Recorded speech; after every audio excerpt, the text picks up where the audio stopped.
Vivimos en un mundo en constante cambio que usted merece entender, porque es imposible interpretar la realidad que vivimos sin conocer cada uno de sus colores.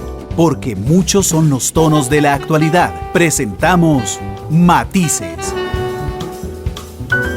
Una producción de Noticias Monumental.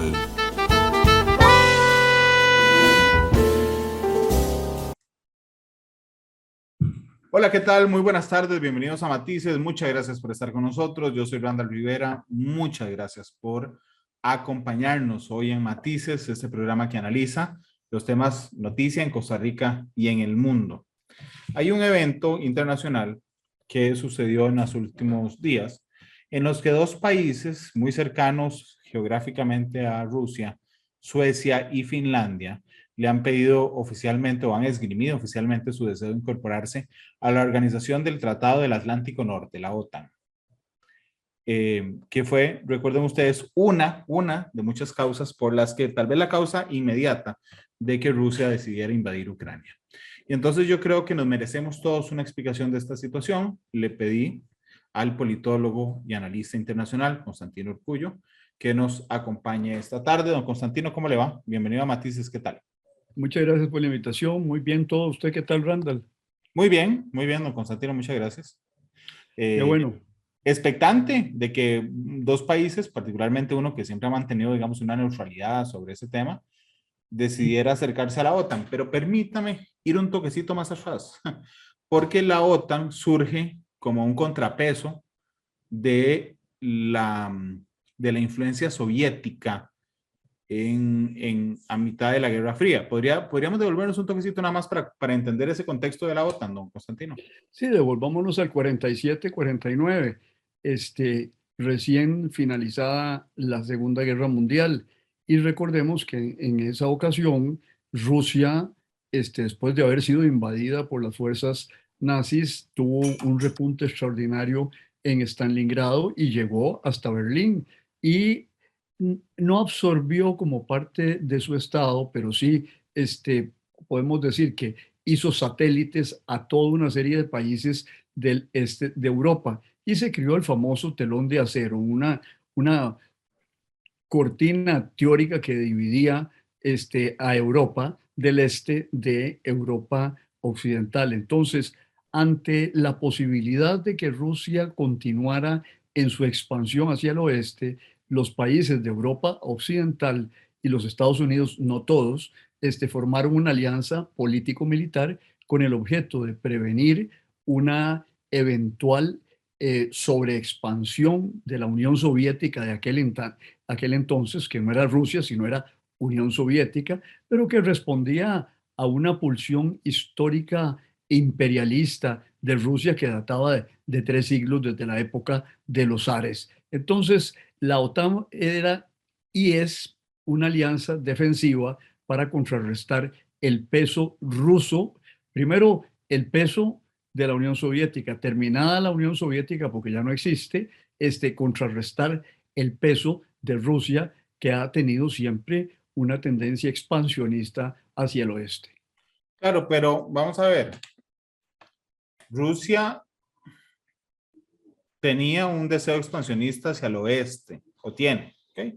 Pero había una buena parte después, durante la Guerra Fría, que ese deseo era muy claro. Después viene toda la desintegración de la Unión Soviética y entramos en un debilitamiento profundo del modelo soviético. Y a veces cuando yo lo veo para atrás digo, ¿y para qué existe la OTAN? Si ya no existe del otro lado, ya no existía antes de Ucrania, digamos, ya no existía del otro lado ese deseo de expansionismo soviético en la Rusia actual. Me parecía un poco anacrónico, en muy alotico, que se estaba montando Estados Unidos. No, yo no lo veo así. A mí me parece que Rusia, como gran país, siempre ha tenido esa tendencia. Recordemos que, por ejemplo, bueno, fue invadida por Napoleón, y Napoleón terminó derrotado y las tropas rusas terminaron en el Palacio de Versalles, 200.000 tropas rusas, donde les pasó revista el zar. Luego los alemanes, y no los alemanes, sino los nazis, invadieron Rusia. Antes la habían invadido los mongoles en el pasado. Entonces Rusia tiene, y luego los rusos los hicieron retroceder y llegaron hasta Berlín. O sea, Rusia no es un manso corderito, sino es un imperio que tiene 3 siglos, que desarrolló colonias en Asia Central, Kazajstán, todos los astanes, en el Cáucaso también. Ahora, evidentemente, por causas internas, contradicciones internas, un debilitamiento de la economía, se desmoronó esa estructura soviética y se formó la Federación Rusa actual. Ahora, esa Federación Rusa quedó muy debilitada. Y hay una discusión en el mundo en estos momentos en la cual son también partícipes muchos académicos norteamericanos, donde sostienen que de alguna manera la causa de ese expansionismo ruso en Ucrania lo provoca la expansión de la OTAN hacia los países antiguamente que estaban dentro de la órbita soviética, le hace Rumanía, Checoslovaquia, Polonia, etcétera. Hay algo de razón en esa consideración, en el sentido de que Rusia tiene una mentalidad de fortaleza asediada de siglos, de que ha sido invadida por los europeos y ha tenido que replicarle a los europeos. Pero también lo cierto es que, por ejemplo, tenga usted en cuenta que en 1994 Rusia estuvo de acuerdo en que Ucrania firmó un documento donde reconocía la independencia de Ucrania, se comprometía a respetar eso, y Ucrania a cambio le entregaba las armas nucleares soviéticas que estaban todavía en su territorio. Y más atrás, en el 91, Rusia reconoció la independencia de Ucrania.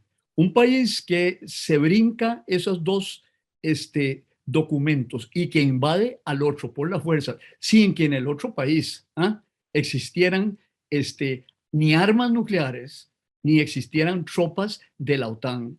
Realmente el tema está en que, para mí, Rusia sobrereaccionó, motivada en esa paranoia histórica de creer de que lo están rodeando por todos lados desde hace mucho rato. Bueno, pero eso es muy interesante porque realmente uno podría pensar que si efectivamente fue Estados Unidos, digo, tentando a los países cercanos a Rusia, el que provoca la reacción rusa, ¿verdad?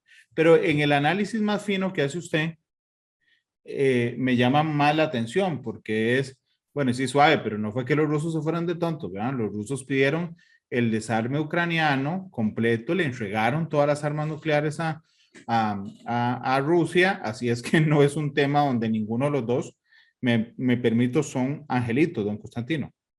No, esa es la política internacional. Y el gran tema ahí es de que hay un país que probablemente podría interpretarse que provoca a Rusia, despierte esos fantasmas cuando dice que se va a adherir a la OTAN, pero no se adhiere a la OTAN. No le da acceso a las tropas de la OTAN ni a armas nucleares. Y además tampoco se nazifica, porque el presidente de Ucrania es Zelensky, que es un judío. Y bueno, ¿cuál es la respuesta rusa? Admitamos de que ahí hay una provocación, pero es una provocación política sin fuerzas militares sobre el terreno. Y de pronto, ¿qué sucede? Que Rusia se anexiona a Crimea por la fuerza en el 2014. Rusia coloca fuerzas militares en el Donbass, en el este de Ucrania, en las fronteras reconocidas internacionalmente. Ucrania es reconocida como un estado independiente y Rusia invade Ucrania por el norte y por el este, se apropia de Crimea y se apropia de toda una franja de costa de Ucrania sobre el Mar Negro. Es decir, la reacción pareciera desproporcionada. Yo tomo medidas que eventualmente me podrían perjudicar, pero ¿cómo responde Rusia? Con una agresión militar y con una invasión con 200.000 soldados. Entonces, la reacción es desproporcionada. Bueno, que también tiene que ver, y usted lo conoce muy bien, ¿verdad?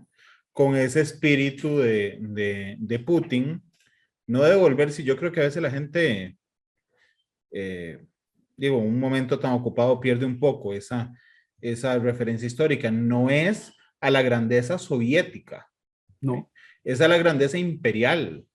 Y por lo tanto, creo que hay una figura que ha marcado muchísimo, usted lo sabrá mejor que yo, el espíritu de Putin como Pedro el Grande Y Catarina la Grande, y Catalina ¿ah? la Grande. E Iván el Terrible. Es decir, el imperio ruso no se forma ayer, no se forma con la Unión Soviética en 1917.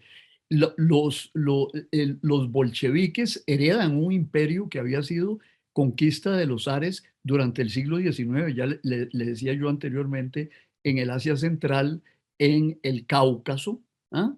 Y resulta que esa herencia inclusive provoca una discusión en algún momento. Lenin desaparece pronto, pero Lenin sostenía la tesis de que los zares habían creado en Rusia una prisión de los pueblos y que había que tener una relación de darle mayor autonomía a todos esos países que eran unión de repúblicas socialistas soviéticas. Pero cuando usted dice repúblicas, lo que hace reconocer autonomía. Stalin no se anduvo por las ramas, las absorbió y las integró en una estructura vertical. Ese imperio heredado lo verticalizó aún más. Entonces, el tema está en que, usted lo dice bien, Randall, sería interesante traernos en algún momento alguno de los buenos historiadores que tenemos, como David Díaz, etcétera, y preguntar por la larga duración.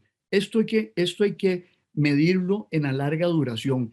La larga duración que son los siglos, cómo se desarrolla el imperio ruso, cómo Ucrania cambia de manos, cómo en Ucrania entran los otomanos, entran los polacos, entran los suecos en algún momento de su historia, cómo Ucrania se desarrolla a partir del Rus de Kiev y crea inclusive algo de la identidad rusa. Entonces, lo que está en el fondo son grandes procesos históricos que trascienden realmente la circunstancia actual. Eso no quiere decir que no debamos analizar las causas inmediatas, pero las causas inmediatas de un gran imperio que ocupa una porción importante de Eurasia, que conforma el país más grande del mundo, están detrás también de esto.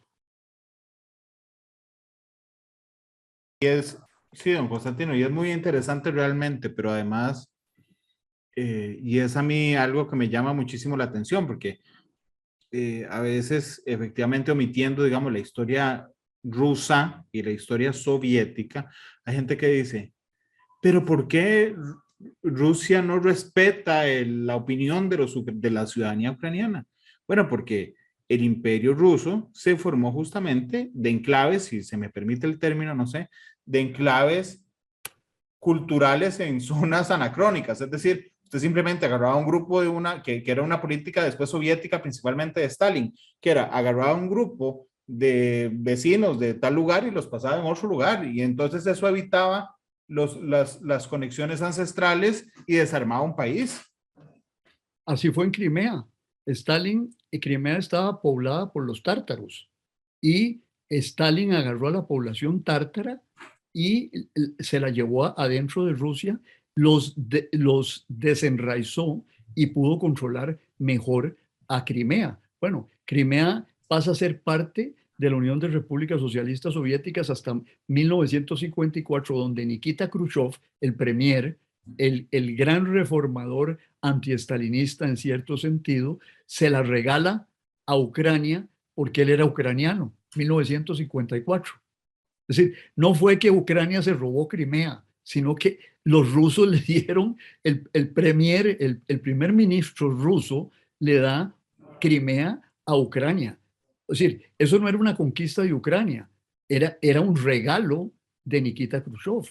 Entonces, ese mundo es un mundo muy complicado, pero por la diversidad étnica que hay ahí. Hay polacos, los otomanos, turcos, musulmanes llegaron a secciones de Ucrania. ¿Ah?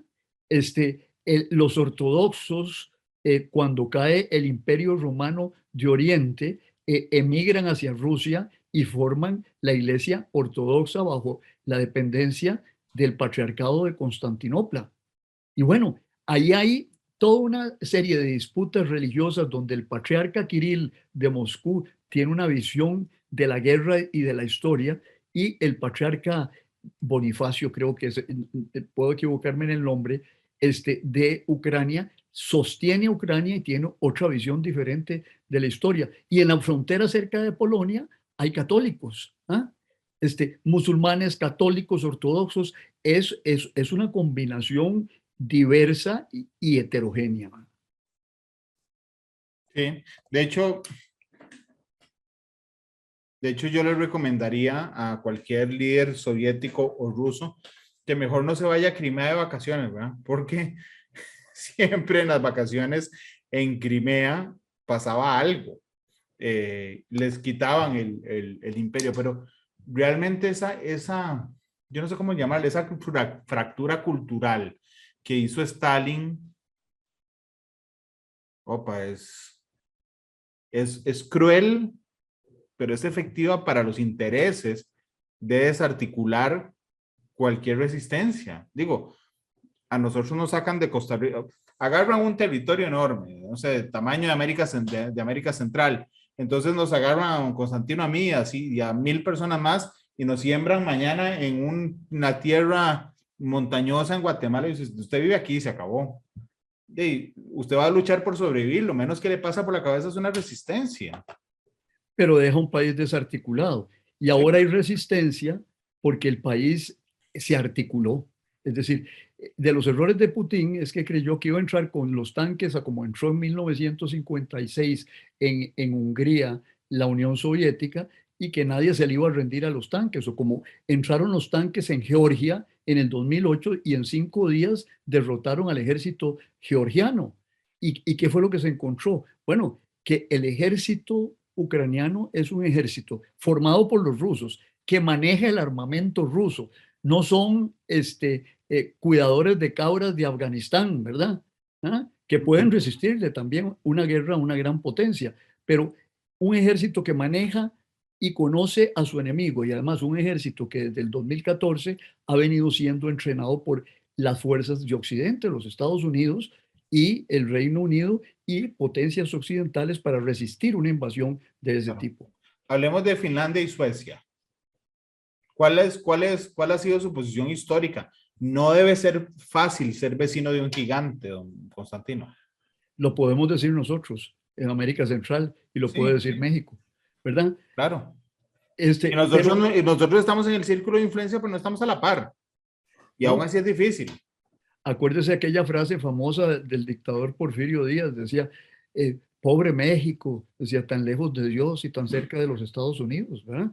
Es decir, es difícil vivir y mantener autonomía e independencia en la esfera de influencia de una gran potencia. Y eso es lo que les pasa a ellos. De manera más, diría yo, más dramática en los últimos tiempos, porque que yo recuerde, después de la invasión de los Estados Unidos de Panamá, no ha habido ningún tipo de invasión de ese tipo en América Latina.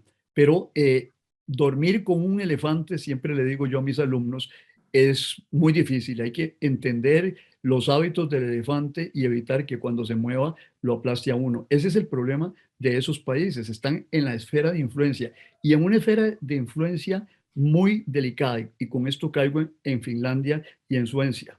Mire, si usted traza una línea del mar Báltico a el mar Negro, existe lo que se llama desde tiempos, llamémosle así, medievales, para poner alguna fecha, lo que se llama el intermarium. Ahí hay una conexión entre dos grandes mares, el mar Báltico y el mar Negro. ¿Quiénes están ahí? Los países bálticos, están Bielorrusia y está Ucrania. Y Rusia ha visto eso siempre como una zona de contención, lo que se llama en geopolítica un buffer zone, una zona de amortiguamiento en español. Entonces, lo que ha ocurrido ahí es que, bueno, estar a las orillas, a las riberas de ese mar es complicado, porque es estar a las orillas de la zona de amortiguamiento y de la zona de influencia que Rusia considera como propia. Finlandia tiene 1.300 kilómetros de frontera con Rusia. En el 39 Rusia los invadió y Rusia se tuvo que retirar. Y después los finlandeses lucharon al lado de los alemanes para meterse a Rusia por ahí. Y pasada la guerra, tuvieron que pagar un precio muy alto los finlandeses por esas amistades guerreras, y fue que se acuñara el término finlandización. Rusia ocupó porciones del territorio, se dejó otras porciones del territorio y exigió la neutralidad a Finlandia. Entonces, Finlandia se finlandizó, o sea, se neutralizó y ha mantenido esa neutralidad durante el marco de la Guerra Fría. Y tiene un ejército poderoso porque siempre han crecido, a pesar de ser un país chiquitito, de 5.800.000 habitantes, son como nosotros, pero tiene un ejército con reservistas y soldados profesionales de cerca de 800.000 personas. Una de las mejores artillerías de Europa. Nunca dejaron de pensar que a lo mejor el oso ruso volvía a brincar la frontera.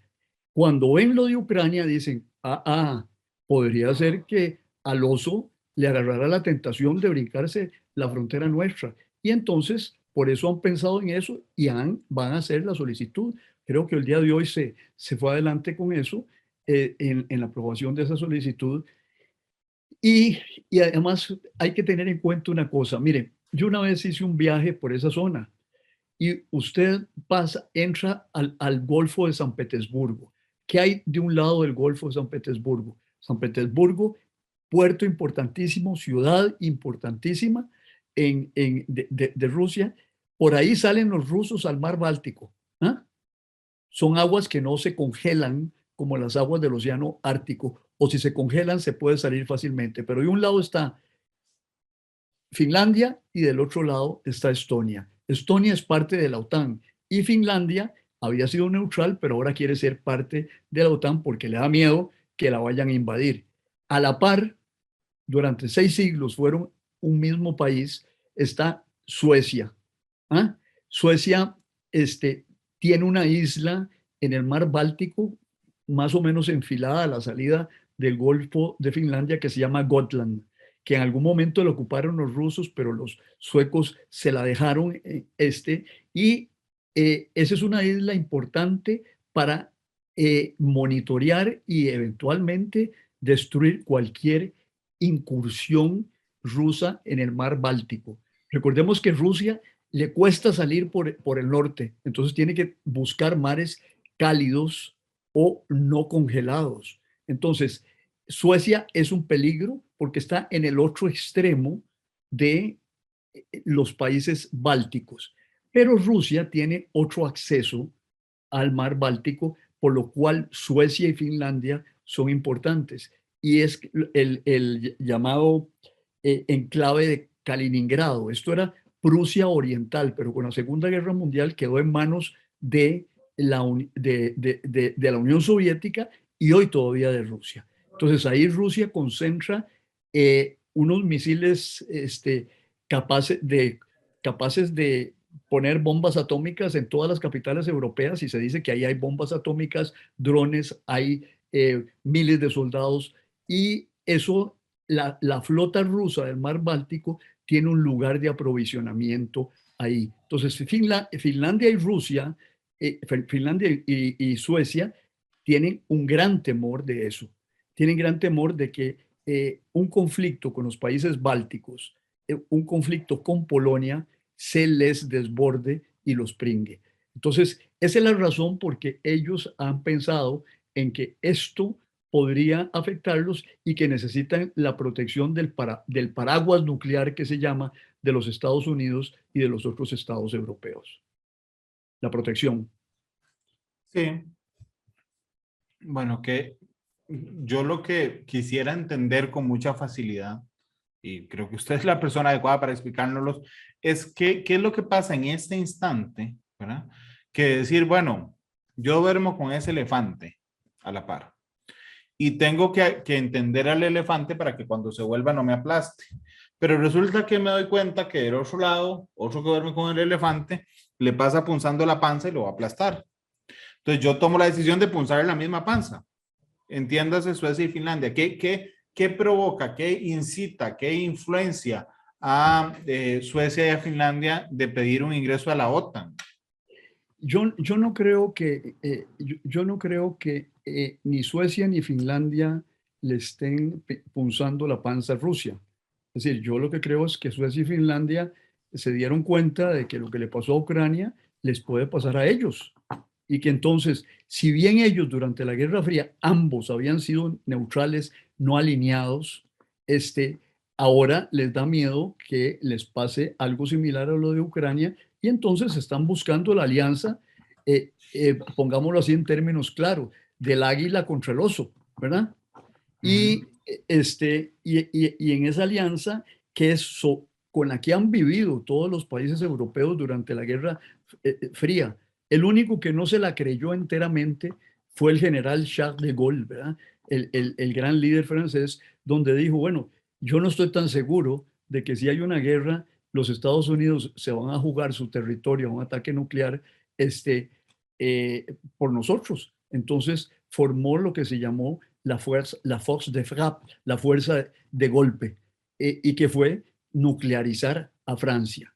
Y Francia no tiene las 6.000 cabezas nucleares de los Estados Unidos o 7.000 de Rusia, pero tiene 350 cabezas nucleares con las cuales le haría un daño tremendo a Rusia si Rusia se decide a ingresar a Europa Occidental. Entonces, yo lo que creo es que esa contradicción entre los dos grandes imperios es una de las razones que mueve la política internacional en estos momentos. Es lo que se han dado a llamar los expertos en estos, la vuelta a la época de la rivalidad entre las grandes potencias, entre las superpotencias. Hay una rivalidad. Ahora, aquí hay otro elemento que hay que meter en ecuación y es el elemento de que aunque China se ha resistido a apoyar la invasión de Ucrania, la guerra en Ucrania, mantiene una amistad cercana con el régimen ruso. Y yo pienso que en el fondo es un cálculo estratégico. El enemigo de mi enemigo es mi amigo. Es decir, Trump y los demócratas también le han jalado el rabo a la ternera, para ponerlo así, en la confrontación con China excesivamente. Y entonces yo pienso que en Pekín deben estar felices. Bueno, los norteamericanos decían, vamos a hacer el pivot, el cambio hacia el Asia y para confrontar a China. Y resulta que se encontraron en el medio que no se puede hacer ese cambio tan radicalmente porque tienen que enfrentar una guerra en Europa. Y si algo les enseñó a Afganistán con sus dimensiones e Irak, es que por más poderoso que sea el ejército norteamericano, no puede llevar a cabo dos guerras al mismo tiempo. Y véase, no puede llevar a cabo, una cosa era llevar guerra con los talibanes y otra cosa era llevar la guerra con los fundamentalistas en Irak, pero otra cosa radicalmente diferente es sostener un enfrentamiento armado, aunque sea indirecto, en Ucrania y en algunos de los países europeos, y eso se desborda, y a la vez, simultáneamente, enfrentar, por ejemplo, escenario no utópico, sino imaginado, tener una confrontación en el mar del sur de la China con la China sobre las islas estas que China ha fortificado. Entonces, eso es lo que hace la situación internacional peligrosísima. Es decir, porque cualquier error, cualquier resbalón nos puede colocar en la ruta de una confrontación más amplia que sobrepasa a Ucrania, a los países bálticos y ya lo que abre es las puertas para un enfrentamiento entre las tres grandes potencias. Usted dice que lo que hace Suecia y Finlandia no necesariamente es tocarle la panza al elefante. Pero es que el elefante ya le había dicho a Suecia y a Finlandia que cuando se les ocurría pedir el ingreso a la OTAN o se iba a poner de muy mal humor, don Constantino. Sí, pero hoy el elefante y su portavoz, el señor Putin, dicen que ellos no ven una amenaza en esa adhesión a Rusia. Lo dice claramente, que no les gusta, que no les gusta, pero que no ven una amenaza inmediata siempre y cuando no se instalen bases militares, ¿ah?, de la OTAN en Suecia y en Finlandia, ¿ah?, y que no haya armas nucleares en ninguno de los dos países. Y los dos países dicen exactamente lo mismo. Nosotros estamos de acuerdo en ingresar a la OTAN, pero guardamos nuestra autonomía en el sentido que nos vamos a y eso lo facilita la Carta de la OTAN. Nos vamos a involucrar en aquellos conflictos que nosotros consideramos que nos tenemos que involucrar. Pero ellos lo que les interesa es que el artículo 5 de la Carta de la OTAN, que dice que la agresión contra uno de sus miembros será considerada como una agresión contra todos, ¿ah?, esa es la protección que andan buscando. No andan buscando que haya bases de los Estados Unidos, de Alemania este, o del Reino Unido o de Francia en sus países, sino sentirse que si les entran duro los rusos, van a tener amigos que los van a defender. Ese es el tema. Es defensivo. Sí. Don Constantino, permítame hacer una pausa comercial. Nos quedarán unos 16, 17 minutos de programa. Recuerde que tiene que escoger la canción de cierre. Así es que vamos a la pausa. Ya regresamos. Don Constantino Urcullo nos acompaña hoy. Estamos hablando del proceso que ha iniciado Suecia.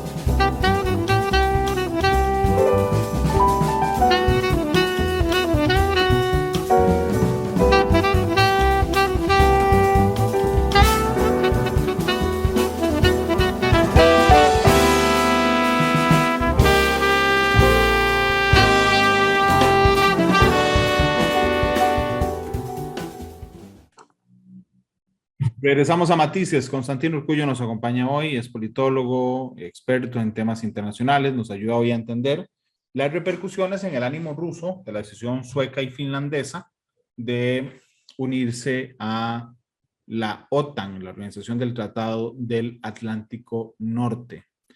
¿Qué papel juega Estados Unidos en esto? Porque justamente el país más fuerte de la OTAN es indudablemente Estados Unidos, pero además ha cedido en algunas cosas contra aliados históricos rusos. En las últimas horas, por ejemplo, la administración Biden ha anunciado alguna flexibilización de su política sobre Cuba. Don Constantino, ¿qué papel estratégico está jugando Estados Unidos? Bueno, los Estados Unidos están jugando en el marco de la rivalidad con las grandes potencias y como lo dijo el secretario de Defensa de los Estados Unidos, a los Estados Unidos lo que les interesa de esta confrontación es que Rusia salga debilitada política y militarmente. Y bueno, los ucranianos les han hecho un daño importante. Yo estaba viendo las cifras, están cercanas a los 20,000 muertos de los soldados rusos, la destrucción de equipo, de material. La guerra no se hace independientemente de la economía, Randall. Es decir, usted tiene que, acuérdese lo que nos enseñaban en principios de economía, que había que hacer un balance entre los cañones y la mantequilla. Si usted gasta mucho en cañones, no puede gastar tanto en mantequilla, ¿verdad? Y entonces eso le creará un problema significativo a Rusia sobre su economía. Hasta el momento lo estimaban a un 6% las sanciones. Yo no sé si en ese cálculo ingresa, que leía el día de hoy, ingresa también el cálculo de el presupuesto militar que tendrán que verse obligado a gastar. Ahora, los Estados Unidos les interesa que Rusia salga debilitada militar y políticamente. Todas las escenas que nosotros hemos visto de edificios de civiles y de apartamentos bombardeados por los rusos, eso juega un papel increíble en la escena política mundial, porque es muy visual y palpable. La masacre de Busha, después la intervención de la Corte Penal Internacional, la acusación de crímenes de guerra. Es decir, porque eso no está ocurriendo en Rusia. Ucrania no está atacando a Rusia, es Rusia la que está atacando a Ucrania y está matando civiles. Ahora, una pequeña observación con relación a Finlandia. gana y pierde ingresando a la OTAN. ¿Por qué? Porque Finlandia tiene un flujo comercial importante con Rusia. Ha hecho inversiones significativas. Por ejemplo, hay inversiones rusas también en Finlandia en el campo del níquel y el cobalto, que tienen que ver con todas estas cosas que nosotros manejamos del Zoom, del StreamYard, de los teléfonos inteligentes, de la inteligencia artificial, del 5G. Entonces, para Ucrania no solo es un riesgo, perdón, para Finlandia no solo es un riesgo de tipo militar y de seguridad, sino es un riesgo desde el punto de vista de económico, porque tienen inversiones en Rusia y Rusia tiene inversiones en Finlandia. Entonces, yo creo que el asunto es de doble vía. Los Estados Unidos, es claro, van a ayudar a cualquiera que esté enfrentado a una Rusia que quiere revivir su esfera de influencia, lo que los rusos llaman el equivalente de la doctrina Monroe en América. Los rusos lo llaman el vecindario cercano. Ellos creen que ellos tienen derecho a vetar las acciones de todos los estados que están dentro de esa órbita de influencia, que van desde Bielorrusia, los países bálticos, Ucrania, Georgia, Armenia, Kazajstán, los otros, Turkmenistán, Kirguistán, Tayikistán. Es decir, que eran parte de eran las excolonias de su imperio.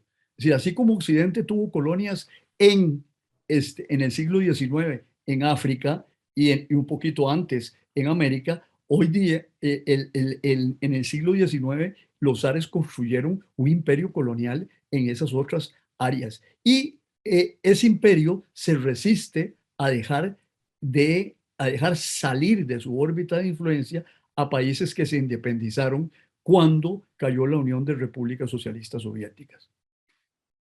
Es que complicado porque ya por dicha se ha ido luchando contra el tema del bullying, particularmente el bullying escolar. Pero no sé si en su época de secundaria, en la mía todavía se daba, ¿verdad? Alguien lo retaba a uno a pelearse después de las clases. Y entonces uno decía, bueno, sí, 10 minutos seguramente me ganará. Yo nunca fui muy bueno para los golpes, entonces sí me daba cierto taco. Y entonces era resistirse esos 10 minutos o 15 minutos y listo. Pero no había nada más terrible que decirle, un día de esto lo espero. A la salida del colegio. Porque usted vive con el miedo de todos los días, ¿verdad? Y cuando Rusia anuncia una operación militar prolongada en el tiempo, una guerra larga, empiezan, a mi gusto, las complicaciones, las frustraciones y los miedos. ¿Cómo lo ve usted para un país que ciertamente ha resistido a Ucrania, pero que ha resistido la pelea en sí, pero no sé si tendrá la fortaleza para resistir ese miedo permanente y esa agresión permanente, don Constantino? Pues mire, hay dos cosas ahí. Putin hizo un mal cálculo y creyó que los ucranianos iban a rendir rápido y que se iban a orinar en los pantalones, como se dice vulgarmente, y no lo hicieron, resistieron, estaban preparados para resistir y seguirán preparados para resistir, porque no hay nada que una más a un pueblo que enfrentar un invasor externo y lograr derrotarlo. Es decir, traigámoslo a la realidad histórica de América Central. El general Augusto César Sandino resistió al ejército norteamericano hasta el año 34 y a varias ocupaciones, y los norteamericanos se tuvieron que ir y abandonar el terreno de juego. Venía ya una guerra, ya la olían, no querían tener un conflicto de esas dimensiones. Dejaron el último Marine, que era Somoza el Viejo, pero un país pequeño, véase Vietnam, comparado con los Estados Unidos, puede resistir a una gran potencia, por más que esa gran potencia esté armada hasta los dientes, porque la naturaleza del combate, cuando se vuelve guerra asimétrica, donde un país pequeño puede resistir la fuerza de un país grande utilizando medios no convencionales. ¿Ah? Véase, por ejemplo, lo que les costó tomar Mariupol a los rusos. Fue una resistencia tremenda. Es exactamente lo mismo que le costó a los nazis tomar Stalingrado. ¿Ah? Tuvieron que luchar edificio por edificio hasta que lograron recuperarse los rusos y voltear la tortilla por la intervención de fuerzas que venían de otros lugares de Rusia y por la fortaleza de la resistencia. ¿Cuánto puede durar eso? No lo sabemos, pero ese esfuerzo de un pueblo por resistir al invasor es una parte de la tortilla. La otra parte es el invasor puede resistir gastar y gastar y gastar recursos, no dedicarlos a darle mantequilla al pueblo ruso, sino gastarlo todo en cañones indefinidamente. Creo que tampoco. Entonces eso es lo que nos augura un conflicto, en este momento, un conflicto prolongado. ¿Que cómo podría concluir? Con una negociación donde de alguna manera Ucrania se finlandiza, se neutraliza, promete no traer tropas de la OTAN ni bases de la OTAN. Rusia se retira de ciertas zonas, conserva otras zonas, por ejemplo, y entonces el conflicto se congela. Estallará otra vez dentro de 100 años o dentro de 50 años, pero los dos tienen mucho que perder, el grande y el chiquito. Y recordemos la parábola, el cuento aquel de David y de Goliat. Un pequeño puede derrotar a un grande con una onda y con una piedra. Eso es posible. Ahora, ojalá eso no ocurra de manera dramática, porque eso pondría a Putin contra la pared y lo colocaría en la tentación, pienso yo, y mucha gente discute esto, de usar armas nucleares tácticas para decirle a los ucranianos, mire, tampoco jueguen de vivos, ¿verdad? Porque yo tengo más armas que ustedes. Y hoy vi un elemento que me preocupó mucho, que ya las fuerzas ucranianas que estaban en Kharkov, se movilizaron y llegaron hasta la frontera rusa. Ahí hay una línea que no pueden cruzar los ucranianos. ¿Ah? Y si la cruzan, yo creo que la reacción rusa va a ser mucho más fuerte desde el punto de vista de utilizar armas más poderosas. Pero eso es política ficción. Sí, pero vamos a ver, voy a usar un ejemplo para ilustrar mi preocupación. David y Goliat, del que usted nos hablaba. David demostró que con que un pequeño puede matar a un gigante, puede derrotar a un gigante, lo hizo con una onda. Pero si todos los días David hubiera tenido que pelear con Goliat, ¿ok? Entonces, hoy lo derrota David, mañana lo derrota David, el tercer día lo derrota David, pero va a haber algún momento en que el tamaño de Goliat aplasta a David. Y ese es mi miedo de alguna manera, o el temor que logro interpretar de los ucranianos, don Constantino. Usted sabe que existe una parábola, una metáfora que explica lo que es la guerra asimétrica, que antes se llamaba guerra de guerrillas. Y decía un gran experto en contrainsurgencia, David Galula, que creo que era el nombre, un experto británico, decía que la guerra de guerrillas le llamaba él la guerra de la pulga. Es una pulga que muerde a un perro en un lugar. El perro se rasca, no mata a la pulga deja las liendres se desarrollan, empiezan a picar el perro no logra eliminar todas las pulgas se reproducen y finalmente el perro muere de una infección generalizada de las picaduras de pulga. Eso se llama la guerra de la pulga. Mao Zedong lo llamaba el pez rojo que aprende a nadar en el mar del pueblo. Es decir, el mar es enorme, detectar al pececito que anda nadando en el mar del pueblo es muy difícil. Supongamos que Rusia ocupa la totalidad de Ucrania, pero eso no elimina la insurrección y la permanencia de fuerzas que se enfrentan al ocupante. Mire, hay una frase que a mí, cuando hablan de estos temas, siempre me encanta. Usted sabe que el gran artífice de la resistencia a los Estados Unidos en la guerra de Vietnam fue el general Giap. Y el general Giap, decía un periodista norteamericano, escribió un libro que se llamaba De cómo el profesor de historia derrotó a las computadoras del Pentágono. La guerra no es solo los recursos materiales empleados, tiene que ver con el espíritu de un pueblo de resistencia, con el nacionalismo, y eso es lo que estamos viendo en Ucrania. Y no lo habíamos visto en la órbita de la Unión Soviética. Hungría fue aplastada, ¿ah? En el 56, Checoslovaquia fue aplastada en el 68.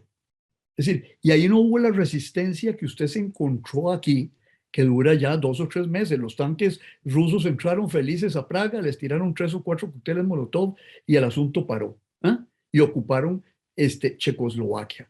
Pero en aquel entonces, ahora existen como 2 países separados, Chequia y Eslovaquia.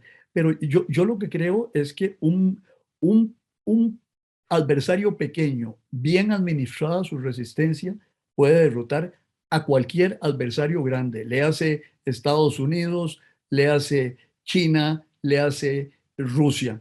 Y lo que estamos viendo pareciera que prefigura eso. Tal vez no es de que las tropas ucranianas van a entrar a Moscú, eso es impensable, pero sí me parece que podría desembocar el conflicto en una situación en la que las tropas ucranianas hacen retroceder a los rusos en sectores importantes de su territorio y los rusos guardan algunos enclaves y negocian un cese al fuego que me hace imaginar a mí en una situación parecida a la de las dos Coreas, ¿verdad? A partir de un paralelo permanecen los rusos, a partir del otro permanecen los ucranianos y sería lo que yo llamo la opción coreana.